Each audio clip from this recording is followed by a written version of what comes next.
Assalamualaikum warahmatullahi wabarakatuh. Sampurasun, sampurasun. Wargi-wargi baraya pecinta dongeng Sunda nu dimana beayana, alhamdulillah kalayan kudratillahi robbi qodaratin maha kawasa. Urang tiasa ditepang dangu deui sareng simkuring kang tile dina acara carita Sunda tanapi dongeng Sunda. Nyaeta baris nuluykeun hanca carita anu katunda. Masih dina judul Utari Nagipati anu mana ieu carita teh hasil buah karya atanapi karangan Amburos ti Palihan Bandung. Kasugri kaum dangu sateacana simkuring neraskeun hanca carita anu katunda tong hilap kanu teu acan subscribe sumangga di subscribe heula nya kanu atosna ngaturkeun rebu-rebu nulak saketika bingahan pamudah-mudahan paranjang yuswa arageng milik rezeki sarta kalayan aya dina kasehatan, sehat dohir, sehat batin, amin ya Allah ya robbal alamin.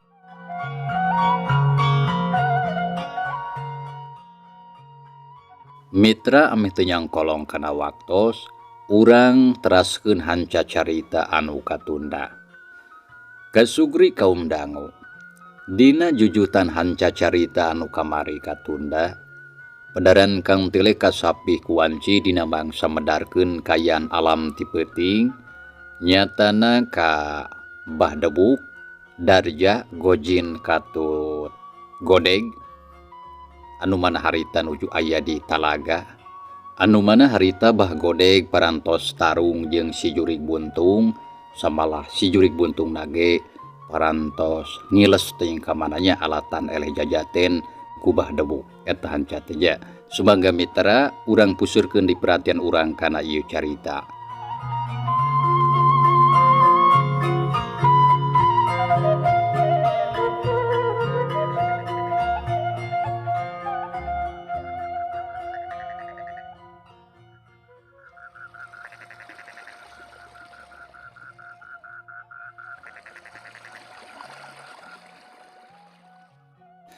Nyaan geuning bener abah teh hebatna lain ngan saukur beja.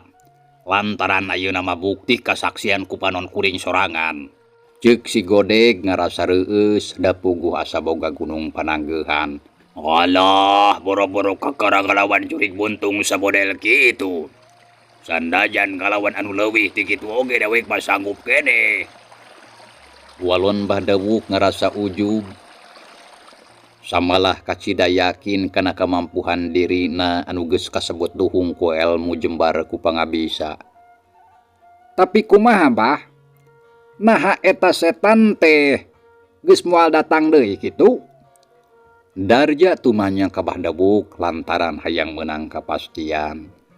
Tapi saacan oge Bah Debuk ngajawab, ujug-ujug hiuk angin ngagelebug sia handaruan. Disusul ku sora anjing babaung jeung sora koreak mata geueung jeung geueuman. Bareng jeung kitu cai Talaga dumadakan jadi oyag kawas anu ngubeg. Gebeg sararea reuwas sarata bareng ngareret ka tengah Talaga.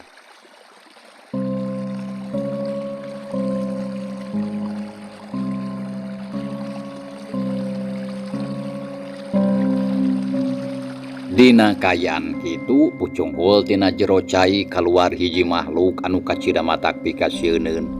Satuluy namah ngajaul kaluhur ka kalayangan ngurilingan Talaga bari seuri ciciri hilang.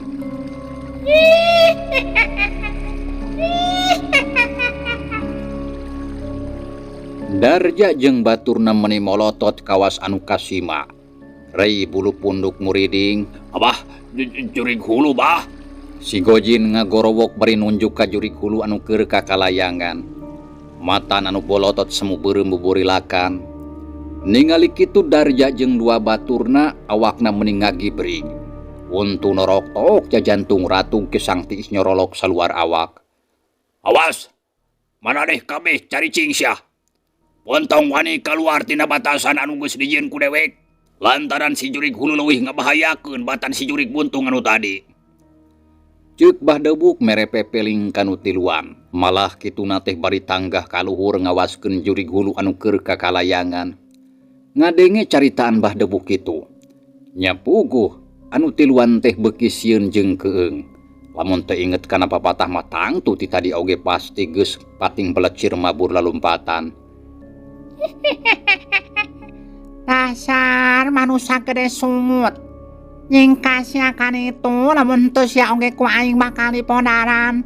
Eta polo rek dicok-cok sia ku aing.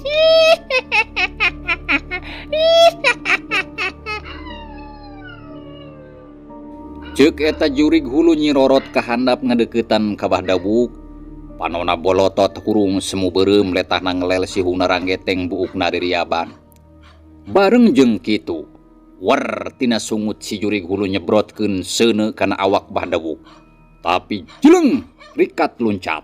Wer seuneu mileupas katukangeun ngahakan patangkalan anu rajeg. Hur atuh anu garing mah kaduruk. Jurig hulu, rasakeun ieu pangawas aing. Hiat. Urang kudu kahandap.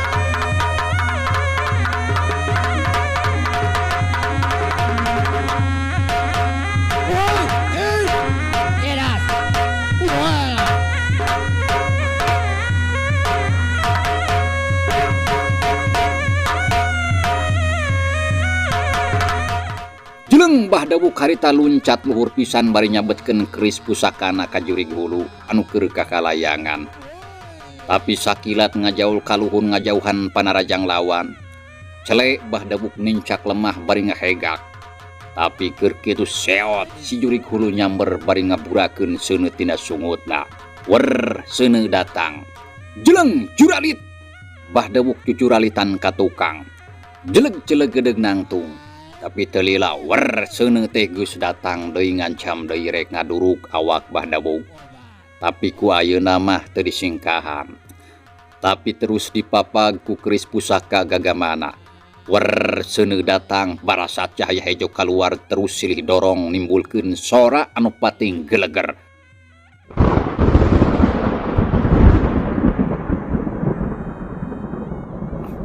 Geleger. Wer geleger.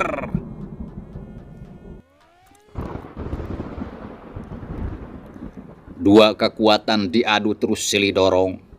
Kayaan di wewengkon talaga jadi gandeng ku sora anu pating geleger. Si Abah sakuat tanaga ngalawan ka si jurig hulu. Kesangna geus ngoprot awakna oge ngageter. Sanggeus aya kana sawatara waktu. Akhirna si jurig hulu ngajaul kaluhur. Nempo kitu sakilat Bahdawuk luncat bari maledogkeun keris pusakana ngarah kana sungutna anu keur calawak. Hiuk, cerep.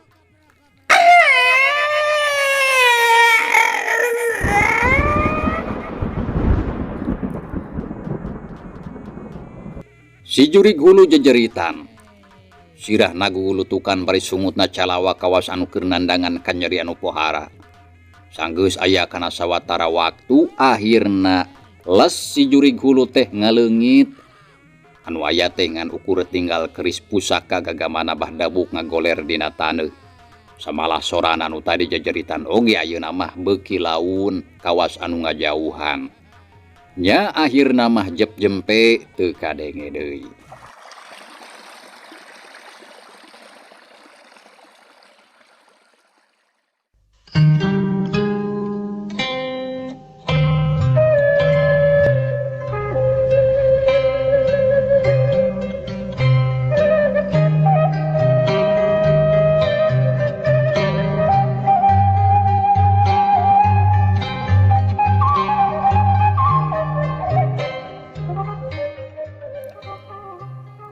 Kasugri kaum dangu. Bahdawuk rumenghap narik napas panjang bari terus ngusap kesang anu renung dina tarang. Hatena ngarasa lugina. Tuluy koloyong ngadeuketan keris pusakana anu ngagoler kopi cokot. Geuwat diasupkeun deui kana warangkana. Sanggeus kitu ret kadarja jeung baturna anu keur maralohok mata simeuteun. Maranehna tiluan beut asa teu pati percaya kana tetempoana. Bahdawuk harita terus nyampeurkeun. Gus Rengse ayeuna mah barudak. Si jurig hulu geus eleh. Yuk ayeuna mah urang kancang baralik tong lila-lila aya di dieu. Ceuk Bahdawuk bari melong kanu tiluan. Abah, Naha leras ayeuna masih jurig hulu teh tos eleh. Sarta manehna moal ngaganggu deui ka abdi tiluan. Leres bah, nah moal datang deui si juri gulu teh gitu. Darja jeung si Godeg ampir bareng tumanya, da puguh hate leutikna mah keukeuh bae ngarasa hariwang. Sok sieun si juri gulu teh masih ngincer ka maranehna. Ya moga-moga bae moal. Lantaran tadi sungut nasi juri gulu kena pisan ku keris pusaka gagaman dewek. Da biasa nama kajen jurig setan siluman jeung sabagsana lamun geus kakenaan ku keris sakti gagaman dewek pasti bakal hancur jadi lembu. Sarta moal bisa menyat deui lantaran lain kan ukur hiji atawa dua jurig setan siluman anu geus eleh ku dewek teh. Tapi geus puluhan sarta kabeh oge eueuh anu datang deui. Ceuk Bah Dewuk bangun ngarasa kacidayakina. Ngadenge kitu Darja jeung baturna atoh lantaran ayeuna mah anu jadi kasieun maranehna geus eueuh. Oh, janten kitu nya Bah. Nya syukur atuh ari kitu mah. Kuring ayeuna ngarasa regreg sarta geus moal loba kahariwang. Ya, tapi kade ulah poho. Sarta ulah wani jalir tina janji. Duit anu geus dijanjikeun ku maraneh teh ya. Rek iraha dianturkeun ka dewek. Ceuk Bah Dewuk geus pok deui nanyakeun masalah duit. Abah teu kedah hariwang. Ka masalah eta mah. Margi abdi oge moal jalir tina janji. Antosan bae saenggalna tangtos eta artos teh bakal kasanggakeun ka salira Abah. Mung bae abdi nyuhunkeun heula waktos nya kirang langkung saminggu mah. Margi apan ari atos anu jumlahna ageng mah. Tangtos kedah disayogikeun heula. Tak kitu Abah. Ceuk Darja. Menta waktu anu lilana kurang leuwih saminggu pikeun ngayakeun duit anu geus dijanjikeun ti heula. Yaho gatuh kitu oge. Tapi omat waktuna ulah leuwih ti saminggu. Lantaran duit darek dipake pikeun babahan kawin teh ya. Da puguh waktuna teh bulan hareup jadi moal lila deui. Mangga Abah, teu kedah salempang pokona mah beres. Ayo ah. Geus tong ngobrol bae. Mending ayeuna mah urang balik. Tapi ari maraneh rek terus baralik ka imah masing-masing atawa rek milu deui ka imah dewek ka Pasir Nangka. Ceuk Bah Dewuk tumanya kanu tiluan bari melong. Nya abdi mah bade teras wangsul karorompok we atuh Abah. Da tos caket ti dieu mah. Margi ari kedah ngiring deui ka Pasir Nangka mah apan tebih. Sareng na deui apan lembur abdi mah di dieu Bah. Ai heuh nya apan lembur maraneh mah ieu nya. Jadi rek naon kudu jauh-jauh ka ditu. Ya lamun kitu mah hayu atuh urang badalik. Tapi engke tangtu bakal papisah di sisi lembur. Mohon kitu Bah hayu atuh. Nya geus kitu mah. Bring opatana harita arin ditinggalkeun talaga. Lempangna bari ngarobrol nyaritakeun kajadian anu bieu kalaman. Teu karasa beuki lila beuki jauh anu lalempang teh. Nya akhirna mah anjog ka sisi lembur. Reg sararea areureun. Tah geus we lah nepi ka dieu urang babarengan teh. Jik bae ayeuna mah geura balik ka imah. Ari dewek balik neruskeun deui leupangna da puguh jauh kene ka imah teh. Jeung deui bisi beuting teuing.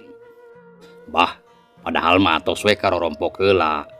Sajabi ti kitu wengi ieu teh. Kumaha atuh lamun ngendong we atuh? Ceuk si Godeg manehna nyandet ka Bah Dewuk sabab nya kayaan alam teh geus peuting. Sajabati kitu lembur Pasir Nangka teh kawilang jauh. Nya lamun leumpang mah tangtu bakal meakeun waktu 3 jam. Nya leres Bah, mending urang karorompok we heula. Tangke urang ngopi-ngopi di ditu mah supados teu katiisan. Sajabi ti kitu tangtos Abah teh capek. Margi apantos tarung ngalawan jurig tadi teh. Si Gojin sarua manehna oge milu nyandet ka Bah Dewuk. Ngadenge pangajak itu sakedapan mah Bah Dewuk ngahuleng lantaran ari hatena mah hayang geura balik da puguh buka kene urusan anu sejen. Ya lamun kitu mah hayu atuh teu dadaun kitu oge. Dewek nyimpang heula ka imah maneh. Tapi moal ngendong anu ukur hayang leureuk we atuh sagedeung. Jeung deui memang bener dewek teh hanaang hayang nginum ieu teh. Ti koro mah diasa tuhureun. Ayo atuh. Bah Dewuk nya tujuan. Nya geus kitu mah bring anu opatan teh laleumpang deui rek ngajugjug ka imah si Godeg. Teu kacatur di jalana teu lila oge geus nepi nya terus si Godeg kekatrok kana panto bari gegeruan ka indungna. "Mak, buka panto, Mak." Si Godeg ngageruan indung nama Iroh tapi sakdapan mah can aya anu ngawalon. Da puguh indungna geus sare, nya terus si Godeg keketrok deui. "Mak, Mak, buka panto, Mak. Ieu kuring balik sok buka pantona." Si Godeg ngageruan deui sorana rada bedas ayeuna mah. Ari mah Iroh anu keur sare di kamar harita ngorejat hudang terus turun tina dipan tuluy guragi rumuru kana panto. Ragama ngalantula kolotrak kreket brai panto muka. Terus ngelol tina lawang. Red ka anakna anu keur ngajanteng di buruan jeung baturna. Ae nah baralik teh meni puting-puting teuing atuh Jang. Nah Gusti Marana ulin teh meni ngampleng pokokana waktu. Ceuk Ma Iroh bari melong ka anakna terus rutret ka baturna anu rajeg ngajajar. "Nya puguma kuring teh kapoekan di jalan. Hampura we lah lamun geus ngaganggu ka anu keur sare mah." Nya puguh oge keur sare mah teh meni rowas dihudangkeun asa kagentak. Cing atuh isuk deui mah ulah kitu Jang. "Ya Mak, sok we atuh bisi tunduh mah geura sare deui ka ditu." Ceuk si Godeg tuluy nitah sare deui ka indungna.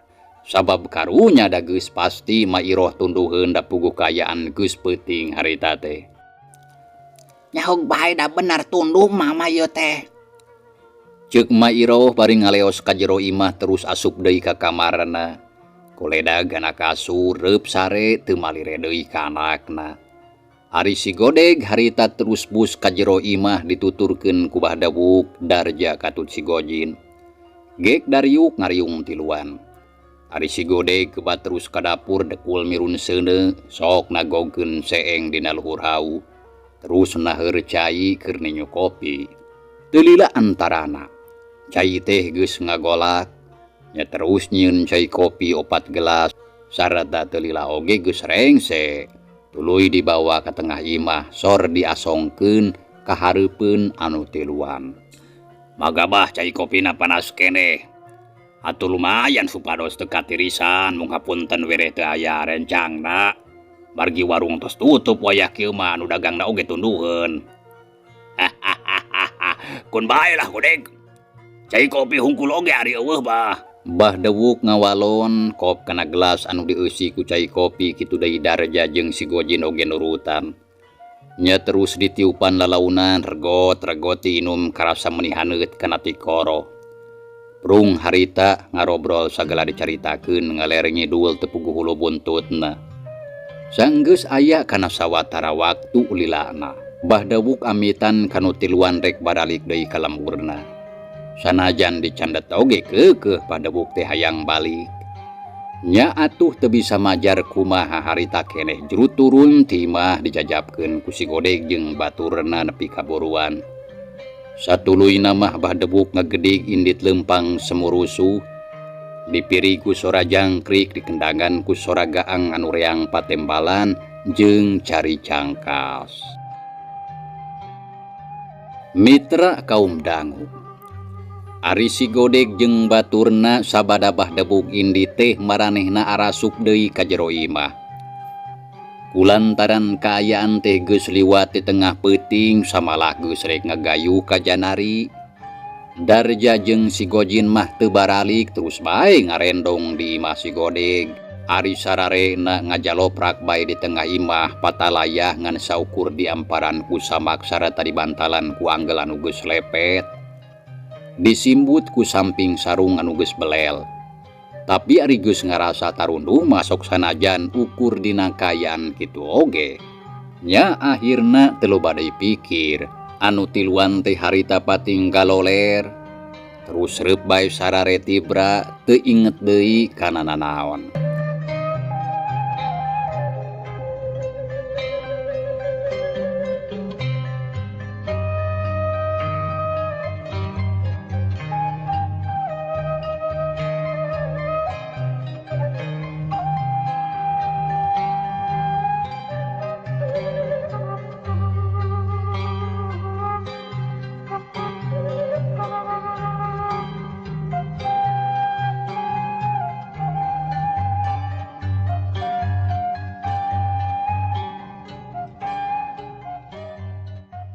Kasugri kaum dangu cag tinggalkeun heula darja si Godeg jeung si Gojin anu keur sarare tibra urang teu sakedeung tunda sakedap. Mangsa alam ngarayapna teu karasa wanci harita teh geus ngagayuh ka subuh. Samalah dur kadenge sora bedug anu ditakol di masjid dituturkeun ku sora haleuangna anu azan estuning mata kelar jeung mata kuaas. Urang lembur Cibodas geus harudang malah geus loba anu arindit ka masjid pikeun ngalaksanakeun ibadah salat subuh berjamaah. Jangjang peuting geus nyingrai cahaya balebat hibar ti belah wetan. Cai ibun ngagarendang dina dangdaunan.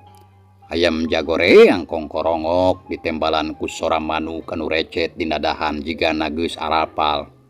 Lamun moalila deui oge bakal datang alam beurang. Sanggeus sawatara waktu. Antukna barasat batara surya medal cahayana koneng umyang nyangan sakumna alam pawenangan. Kocapkeun di imah kulawarga juragan Subrata Mitra. Sakabehna harita geus harudang. Biacih Bu Halimah keur kupra-keprek di dapur.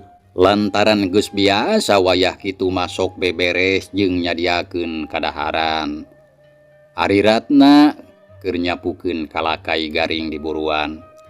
Sabot keur kitu torojol pas Subrata anu geus sagedang dan reg Neng Ratna eureun sasapuna terus ngareret ka bapana. Wilujeng enjing ama, bade angkat ka mana mun parantos saged kitu. Ceuk Neng Ratna bari melong ka bapana. Anu katempo kawas anu rek indit-inditan. Nyapuguh amat cerek nyang balong ayeuna teh. Lantaran geus lila teu diteang hariwang lauk bisi beak ku sero. Sareta kebeneran ayeuna teh poe Minggu hitung-hitung sakalian olahraga ngarasehat. Walon pas Subrata ngawalon bari seuri ka anakna anu keur nyeklan sapu. Oh, janten ama teh bade neang balongnya. Pami kitu mah engke tong hilap wangsulna ngabantun lauk emas anu arageung kanggo paeseun. Margi tos rada lami teu mais lauk ama. Nyaho gari kitu mah engke baliknya rek bawa lauk emas ari hidup hayang pais mah. Ai ari indung hidup ka manya. Pas Subrata nanyakeun Bu Halimah bojona anu ti tadi teu katempo. Ah, ibu mah nuju di pawon ama, sareng Biaci nuju beberes. Oh, kiatunya. Amarek bebeja heula ka indung hidup lantaran lamun indit-inditan teu bebeja. Karunya sok bisi neangan. Sumuhun mangga ama. Leos pas Subrata ka jero imah terus muru ka dapur gok amprok jeung bojona. Sarta amitan cenah marek indit neang balong. Nya sanggeus meunang idin pas Subrata guragiru asup deui ka jero. Kop kana duduk kuilaken terus dipake. Katempo tagogna meuni gagah pas Subrata teh. Kawantu jalma beunghar dangdanan sok beda jeung batur. Bareng jeung kitu torojol Darma anu kakara kaluar ti kamarna. Bari angkat ka mana amah meuni tos gaya geuning. Darma nanya ka bapana anu katempo geus siap rek indit. Ayu bisa rek milu mempeng hidup teu ka kantor. Urang kabalong we ayeuna mah tangke balikna urang sakalian yang sawah anu beulah kaler. Anu teu heula digarap ku Si Ahmad. Ceuk pas Subrata bari neuteub ka anakna anu keur nangtung hareupeun. Oh, mangga atuh pami kitu mah.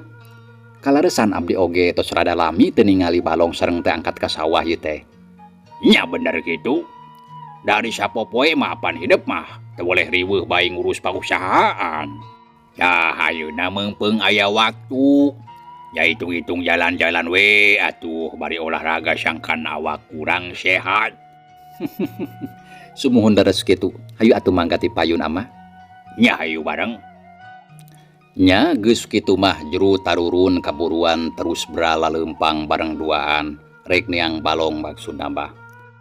Di tengah jalan gok amprok jeung urang lembur anu rek arindit ka sawah jeung ka kebon. Aya oge nu rek indit ngarit jeung sajabana. Terus atuh silih tanya ngobrol sakedeung jeung batur. Tapi satuluyna beral Maryang neruskeun lalampahana sewang-sewangan. Teu kacatur di jalana mitra. Pasubrata jeung Darma geus aranjog kanu dijugjug. Tapi kacida mata keran. Ari sabab di balong teh loba urang lembur anu keur ngarogrog. Pangpangna awewe jeung barudak lantaran poe harita Mang Sukro jeung anakna si Dolen samalah dibaturan ku si Uca sobatna keur ngabedahkeun balong. Sarta katempo caina oge geus saat laukna diwadahan kana karamba. Nya barang nempo kajadian kitu puguh bae juragan Subrata jeung Darma ngarasa kaget. Lempangna guragiru srog ka hareup sesaledak kapalebah urang lembur anu keur ngagarimbung di sisi balong. Parunten, cing atuh kasarisi aya naon ieu teh? Aya naon nah make jeung ngagarimbung di balong batur? Ceuk juragan Subrata terus sesaledak ka hareup dituturkeun ku Darma. Ret atuh sakur anu araya di dinya mah hampir bareng ngaralieu ka Pasubrata jeung anakna nu kakara datang. Terus nyaring rai mere jalan, barang gok ka hareup puguh Pasubrata ngajeng hoki tu deui Darma. Sabab nempo balong anu caina geus rek saat. Ari Mang Sukro jeung si Dolen katut si Uca keur pating kucuprak nyairan lauk emas. Samalah mah aya sababaraha urang barudak lalaki anu pipilueun nyairan cecere ku ayakan. Ningali kitu Pasubrata kaget terus saok nyentak ka Mang Sukro. Mang Sukro, nanaonan ieu teh? Nah make jeung wani-wani ngabedahkeun balong batur. Nah meunang izin ti saha? Ceuk Pasubrata bari nulak cangkeng. Beungeutna katar meuni beureum ari Mang Sukro anu keur nyiukan lauk. Reg eureun kitu deui si Dolen jeung si Uca. Nya terus bareng ngalieu ka Pasubrata anu keur ngabadegan ulak cangkeng sisi balong. Ae geuning juragan, haturan agan wilujeng enjing. Mang Sukro ngawalon kalawan somea. Tapi kitu nanti bari jeung rada reuwas. Wah, wilujeng enjing 7 mulut. Geus teu perlu bahasa kitu kuring mah. Sok mending oge geura jawab. Nyaha kunaon Mang Sukro teh make ngabedahkeun balong batur? Jeung na deui rek dikamanakeun laukna. Apaan eta teh balong kuring. Ya laukna oge geus tangtu lauk anu kuring. Terus naha make dialaku Mang Sukro? Ceuk Pasubrata nyaritana tatag jeung tarik. Da puguh keur ambek. Ari Mang Sukro katara awakna mending ngaleper sabab reuwas jeung can ngarati. Ceuk pamikirna naha Pasubrata datang-datang langsung hahao ka manehna. Hari jalma urang lembur harita ukur nempokeun paripapting harebos jeung baturna. Mang Sukro, kunaon kalang ngahuleng? Cing sok geura jawab. Naha anjeun teh make wawanian ngabedahkeun balong batur? Jeung deui tanpa izin ti nu bogana. Lamun kitu mah sarua we jeung maling. Ceuk Pasubrata ngomong deui bari ti pupun cereng. Ngadenge caritaan kitu Mang Sukro beuki reuwas.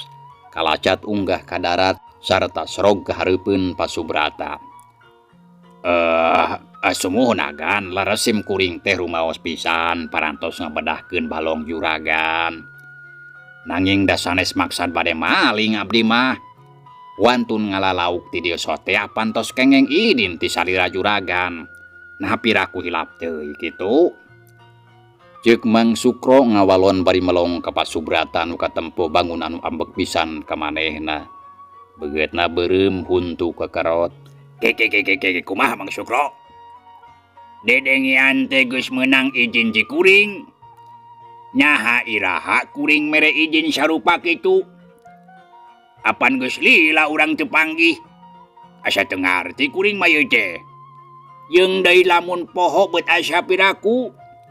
Sabab kuring teh sanajan geus kolot oge tapi acan ari ngarasa pikun mah. Cing sok sebutkeun anu jelas nah iraha kuring teh mere izin pikeun ngabedahkeun balong sarta ngalalauknya. Ceuk Pasubrata tarangna menikrung jigana keur mikir. Lantaran jelas teu pernah mere izin sarupa kitu. Ari Mang Sukro ngadenge kitu teh mending ngahuleng. Mang Sukro, kumargi abdi kitu deui sareng pun Bapa teu ngartos kana ieu kajantenan. Cing sok mangga geura carioskeun nah kumaha ieu teh. Apan kasauran pun Bapa mah cenah teu kantos masihan idin. Nanging naon margina atuh Mang Sukro wantun ngalalauk ti dieu? Ceuk Darma harita ngomong leuleuy teu hohoa kawas bapana. Sabab karunya ka Mang Sukro anu katempo meuni pias sarta awakna ngadegdeg. Kieu Aden ari anu salaresna mah. Mangga kupun emang bade diterangkeun supados kauning aku Aden sareng ku Tuang Rama kitu deui atuh kauning aku sadayana. Margi Mang teh sok sieun bilih aya anu nyangka bangsat lauk kapun Mang. Tah, leres mangga enggal geura carioskeun Mang supados kahartos. Barabat Mang Sukro nyaritakeun kajadian anu geus kaliwat. Timimiti panggih jeung Darja basa ngaliwat terus nawarkeun lauk anu nyaritana mah geus meunang idin ti bapana. Sakabehna oge dicaritakeun kalawan rinci eueuh anu diliwat. Da puguh ngarah ka harti jeung kasaksian ku nu sakur araya di dinya. Ari Pasubrata anu keur ngabandungan nya barang ngadenge carita anu dipedar ku Mang Sukro, puguh bae atuh meuni buncelik. Panon bolotot beungeut beureum huntu kekerot awak ngagidir lantaran ambek ka Darja anakna anu nyata jelas geus ngabohong sarta manehna wani ngajual ngaran bapana keur kapentingan dirina pribadi. Tah, kitu Aden kali juragan carios anu salengkepna mah. Margi pun Mang wantun ngabedahkeun ieu balong sareng ngalalaukna teh. Eta mah mangga bae. Sanaos bade ayeuna keneh oge mangga geura taros Den Darja Tuang Putra supados sagala rupina ieu pasoalan teh janten jelas sarta kauning aku sadayana. Kitu ceuk Mang Sukro mungkas sakabeh caritana bari melong ka Pasubrata. Kitu deui ka Darma anu katempo keur pating haruleng lantaran ngarasa keheul sarta era jeung teu ngarti kana polah Darja anu beuki ka dieu teh asa beuki ngahajakeun kawas nu hayang ngabibirang ka bapana sakulawarga. Janten kitu geuning ieu kajadian teh sadayana oge gara-gara si Darja ama. Ya Allah, nah meuni ku asa kacida teuing ari maneh Darja. Ceuk Darma bari gogodeg terus ngareret ka bapana anu katempo meuni reng haparanjug kawasna mah keur nahan amarah anu ngagolak dina jero dada. Ieu Mang Sukro, anu bieu dicaritakeun sakabehna oge kahareti. Jadi lauk teh dijual ke Mang Sukro hargana 50.000 sabalong. Tapi naha ari Mang Sukro teu boga pikir. Jeung deui naha teu nanyakeun heula ka kuring. Apan anu boga balong teh kuring, samalah anu melak laukna oge kuring lain si Darja. Matak naon atuh lamun cing apik jeung taliti terus tajakeun langsung ka nu bogana. Sok sanajan si Darja teh kasebutanna kuring, tapi da teu boga hak pikeun ngatur harta banda kuring. Tah ayeuna rek kumaha tanggung jawab dari geus kieu. Pasubrata ngomong narada ngageter nahan amarah da puguh kacida keheul ka Mang Sukro jeung ka Darja anu jadi anakna. Nya puguh teu rek kitu kumaha atuh. Lauk anu dihaja dipelak sarta diurus di hade-hade di paraban ti leuleutik ayeuna beut dijual ku anakna bari jeung teu bebeja heula. Mang Sukro, sok rek kumaha lamun geus kieu. Ceuk Pasubrata bari molotot. Uguh atuh Mang Sukro beuki soak. Ama ke sakedap, mugia sabar heula margi hawatos ka Mang Sukro itu salirana meuni ngadegdeg kitu. Darma ngingetan ka bapana sangkan sabar. Sabab watir nempo Mang Sukro anu katara meuni ngeleper. Jeung deui era ku batur anu keronghok narempokeun. Sabar-sabar kumaha atuh Jang. Tuh kasaksian meureun lauk emas menang hese cape melakan ama. Ayeuna di ala batur. Sumuhun ama kahartos ku abdi oge. Nanging mugia sabar heula. Margi ieu pasoalan teh moal tiasa rengse ku cara anu sapertos kieu. Ya terus ari geus kieu kudu kumaha atuh ari ceuk hideup. Ceuk Pasubrata tumanya ka Darma anakna. Paromana beketut baeud. Sumuhun saur abdi ge sakedap ama sabar heula. Tah engke urang badantenkeun sareng Mang Sukro. Sareng deui isin atuh ama ku batur pami ama gogorowokan bae mah. Nya sok atuh kadenya uruskeun kudu kumaha di geus kieu. Barudak. Gancang haranjat ka luhur. Sok gancang hanjat potong ngalauk batu di sia. Dasar bebenjit. Ayo naik ka luhur sia. Pasubrata harita hohoak beri muncereng ka barudak anu keur nyarayir cecere di sisi balong. Barang ngedenge caritaan kitu teu kudu nitah 2 kali. Kalacat harita keneh barudak teh hampir bareng haranjat kana tambakan. Kitu deui si Uca jeung si Dolen duanana guragi ruhanjat terus narangtung bari bolohok. Mang Sukro, Abdi juragan. ayeuna sok gancang geura balikeun deui lauk anu geus diala teh kana balong. Sok buru bisi kaburu barabok. Ceuk Pasubrata mere parentah ka Mang Sukro sangkan ngabalikeun deui lauk anu geus aya dina karamba. Ngadenge kitu Mang Sukro ngahuleng lantaran lamun lauk dibalikeun deui ka balong tangtu manehna bakal rugi. Da puguh geus dibayar lunas 50.000 ka darja ti heula. Samalah duit sesana dicokot ka ieu mah. Mang Sukro, kade ge eta wah henteu. Gancang lauk balikeun deui ka balong sabab eta lauk dewek lain lauk si Darja. Sok buru balikeun. Pasubrata ngomong deui bari molotot ka Mang Sukro anu keur ngahuleng. Puguh atuh Mang Sukro mending ngaguru greuwas jajantungna ratung. Aduh juragan, kumaha atuh pami lauk diuwihkeun deui mah tang tosim kuring teh bakal rugel. Nyambung cing hawatos agan. Margi dari laukna mah apan parantos dibayar lunas. Mitra cageula ieu carita urang tunda heula nya, insyaallah kit urang lajengkeun deui. Hatur nuhun kana naon rupi perhatosana wilujeng kantun. Wassalamualaikum warahmatullahi wabarakatuh.